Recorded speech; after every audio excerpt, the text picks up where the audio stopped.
Alors, Shana Pshuta, Kav Gimel Adar, 23 Adar, on arrive au Perek Lamed Zayin, 37.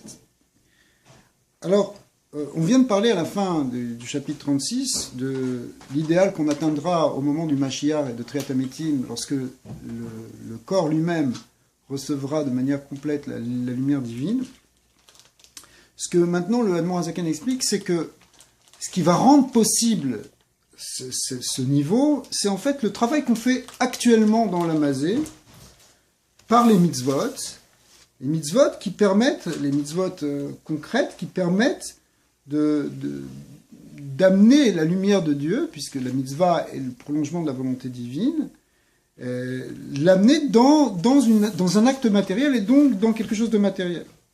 À tel point que quelque chose qui au départ n'était pas de l'ordre réellement de la sainteté, ce qu'on appelle la Klipat Noga, le Admor Hazaken a déjà expliqué ça, la Klipat Noga c'est quelque chose qui se trouve entre le domaine de la sainteté et le domaine de la Touma, qui est ni l'un ni l'autre, qui est à l'intermédiaire.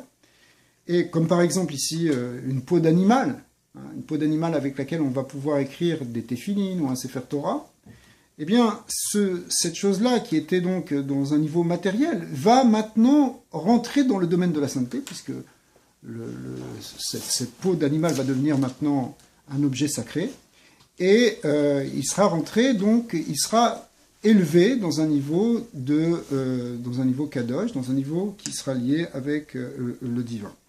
Alors, ça, c'est la force de la mitzvah, c'est-à-dire que la mitzvah, lorsqu'on va accomplir une mitzvah avec cet objet matériel, en réalité, on va transformer l'objet matériel en un objet maintenant, un réceptacle qui permet de révéler la présence divine. En tout cas, okay. Maintenant, c'est pas simplement cet objet, c'est aussi l'âme animale de celui qui accomplit la mitzvah. C'est-à-dire que lorsqu'on fait une mitzvah, on y met notre vitalité physique, notre côté vivant, si vous voulez, animal qui est en nous, et qui lui-même va être maintenant en dvekout et va recevoir la lumière divine. C'est-à-dire qu'elle va être intégrée maintenant dans quelque chose de divin, donc on va sanctifier notre âme animale par la même. Ça peut aller jusque dans les 248 membres, ce qu'on appelle Kolatzmotai, Tomarna, tous mes os vont te louer. Pourquoi ? Parce qu'en fait, c'est tout notre corps qui va maintenant être au service de cette lumière divine, il va permettre à cette lumière divine de se révéler. Alors,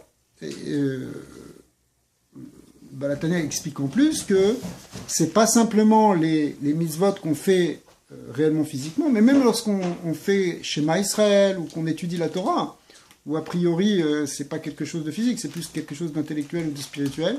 Malgré tout, l'investissement qu'on fait par notre parole, lorsqu'on fait le schéma ou lorsqu'on lit à haute voix la Torah, est considéré comme un maasé, c'est comme une action. C'est-à-dire que l'âme divine, c'est l'âme divine qui fonctionne lorsqu'on étudie la Torah, mais cette âme divine, elle peut se révéler dans ce monde, elle ne peut réaliser dans ce monde que en passant par quelque chose de physique. Donc il y a toujours une dimension physique, matérielle, dans toutes les mitzvot, y compris même les mitzvot qui seront a priori sans acte extérieur. Malgré tout, c'est quand même un certain acte de bouger les lèvres ou d'investir nos efforts dans l'étude. Si bien que toutes les mitzvot vont permettre finalement de transformer notre âme animale, notre côté physique, notre côté, celle qu'on partage avec les animaux d'une certaine manière, les transformer en quelque chose de beaucoup plus kadosh et d'élevé et surtout d'unifié avec le divin. Lorsqu'on aura fait ça complètement, lorsqu'on arrivera plus tard au moment du Mashiach et de Triat Hametim, alors cette dimension-là se révélera complètement dans toute la matière.